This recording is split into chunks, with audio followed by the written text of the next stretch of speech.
End gold buyers, మీ కష్టాల్లో నమ్మకమైన మీ ఆత్మీయ నేస్తం.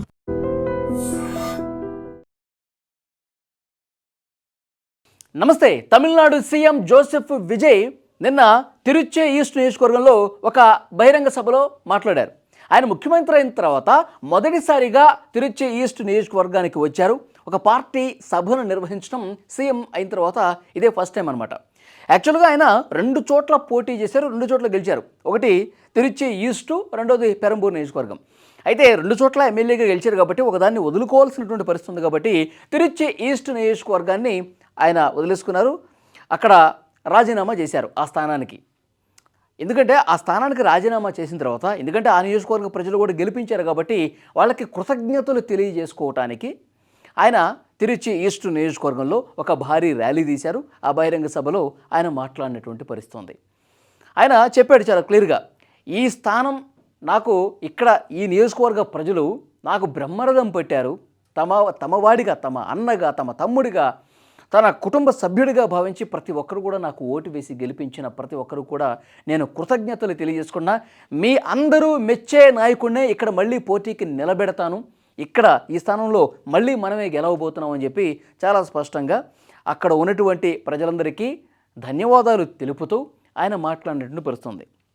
అయితే ఆయన ఈ బహిరంగ సభలో చేసినటువంటి ఒక వ్యాఖ్య తీవ్రంగా మళ్ళీ చర్చనీయాంశమైంది. ఏంటి అంటే, 108 స్థానాలు టీవీకే పార్టీకి వచ్చిన తర్వాత, ఇంకా అధికారానికి కొద్ది స్థానాల దూరంలో ఆగిపోయిన తర్వాత నా మీద కుట్ర చేశారు. ఒక భారీ కుట్ర తమిళనాడులో రాజకీయ పార్టీలు చేసినాయి. మొన్నటి వరకు అధికారంలో ఉన్నటువంటి డిఎంకే, ప్రతిపక్షంలో ఉన్నటువంటి అన్నాడీఎంకే, ఈ రెండు కలిసి, ఈ రెండు యాక్చువల్గా విరుద్ధమైనటువంటి పార్టీలు కదా. ఉప్పు నిప్పులా ఉన్నటువంటి ఈ పార్టీలు విజయ్ మీద కుట్ర చేయటం కోసం, విజయ్ని సీఎం పీఠం దక్కకుండా చేయటం కోసం, టీవీకే పార్టీ అధికారంలోకి రాకుండా ఉండటం కోసం విపరీతమైనటువంటి కుట్రలు చేశారు. తెర వెనుక వాళ్ళు మంతనాలు సాగించారు. డిఎంకే, అన్నాడీఎంకే రెండు కలిసిపోయి అధికారంలోకి రావటానికి నానా ప్రయత్నాలు చేశాయి. ఎందుకంటే ఆ మధ్యలో మనం చూసాం, ఆయన ఎప్పుడైతే ఎన్నికల ఫలితాలు వచ్చిన తర్వాత రజనీకాంత్ను ముందు పెట్టి ఈ రెండు పార్టీలు రాజకీయం చేశాయని చెప్పి సోషల్ మీడియాలో విపరీతమైన చర్చ జరిగింది. డిఎంకే, అన్నాడీఎంకే ఈ రెండు పార్టీలు ఒక్కటైపోయి, సో రజనీకాంత్కి ముఖ్యమంత్రి పదవి ఇచ్చే విధంగా ఈ రెండు పార్టీలు, ఎందుకంటే స్టాలిన్ ఎలాగో ఓడిపోయాడు, ఓకే, రెండో స్థానంలో అన్నాడీఎంకే పార్టీ ఉంది. సో కాబట్టి రజనీకాంత్ని ముందు తీసుకొచ్చి రెండు పార్టీలు కలిసిపోయి రజనీకాంత్ని ముఖ్యమంత్రిగా చేద్దామని చెప్పి ఇలా తెర వెనుక ప్రయత్నాలు చేశారు.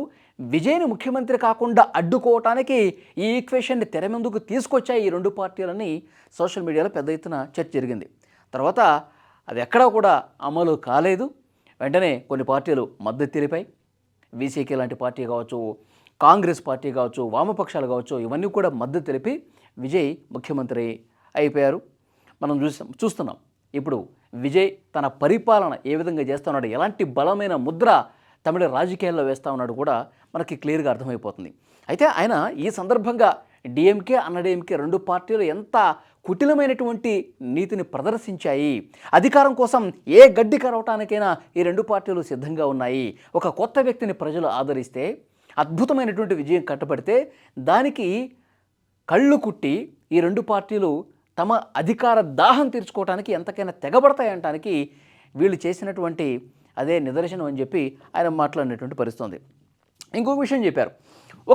ఒక ఫ్యాన్, ఒక కార్యకర్త, విజయ్ గారు మీరు కోట్ వేసుకు రాలేదేంటి సార్ అని చెప్పేసి అడిగాడు బహిరంగ సభలో. ఆయన ఇదే చెప్పాడు, నేను కోటు ఏదో తమాషా కోసమో లేకపోతే ఏదో ఎచ్చులు పోవటానికో నేను కోట్ వేసుకోవట్లేదు. నేను ఎందుకు కోట్ వేసుకుంటున్నానంటే నిష్కల్మషమైనటువంటి మనసు ప్రతిబింబం ఈ కోట్ అనేది. స్వచ్ఛమైనటువంటి మనసుకు నిదర్శనం ఈ తెలుపు నలుపు ఉన్నటువంటి కోట్ అన్నది ఆయన చాలా క్లియర్గా చెప్పాడనమాట. అంటే నేను ఎక్కడున్నా సరే, ఏ పని చేస్తున్నా మంచి మనసుతో పని చేస్తాను, దానికోసమే, దానికి గుర్తుగా ఉంటుందనే నేను కోటు ధరిస్తున్నాను. ఇక పార్టీ పరంగా కార్యక్రమాల్లో కోట్ లేకుండా ఉంటాను, కానీ ఈ కోట్ వేసుకుంటే ఎవరో ఉన్నతాధికారులు మాత్రమే వేసుకుంటారు, ఆఫీసర్లు మాత్రమే వేసుకుంటారు, అది వాళ్ళకు మాత్రమే సంబంధించింది, ఎట్టి పరిస్థితుల్లో కాదు అని నవ్వుతూ చెప్తూ, మంచి మనసు ఉండాలి. ఒక మంచి నాయకుడు అనిపించుకోవాలంటే, ప్రజలకి మంచి చేయాలన్న ఒక తపన ఉండాలంటే మంచి మనసు ఉండాలి. ఆ మంచి మనసుకు నిదర్శనమే ఈ తెలుపు నలుపు కలగలిసినటువంటి ఈ white shirt and black blazer, black coat అని చాలా క్లియర్గా దానికి కూడా క్లారిటీ చేసినటువంటి పరిస్థితి ఉంది. సో నెక్స్ట్ ఆయన పరిపాలనలో కొన్ని గొప్ప సంస్కరణలు తీసుకొచ్చే అవకాశం ఉందని చెప్తా ఉన్నారు. ఎంజీఆర్, అలాగే అన్నాదురై, పెరియార్, సో వీళ్ళందరి భావాలకు అనుగుణంగా, వీళ్ళందరి ఆశయాలకు అనుగుణంగా టీవీకే ఎట్టి పరిస్థితుల్లో పనిచేస్తుంది. అన్నాడీఎంకే పూర్తిగా బలహీనమైపోయినటువంటి పార్టీ ఉంది. కుటిల ప్రయత్నాలు చేస్తున్నటువంటి డిఎంకే, అలాగే ప్రజల కోసం పనిచేసే టీవీకే, ఈ రెండింటి మధ్య పోటీ ఉంటుంది. భవిష్యత్ అంతా టీవీకేదే అని చెప్పి చాలా బలంగా నొక్కి చెప్పినటువంటి పరిస్థితి ఉంది. ఈ వీడియో మీద తప్పకుండా మీ అభిప్రాయాన్ని కామెంట్ చేయండి.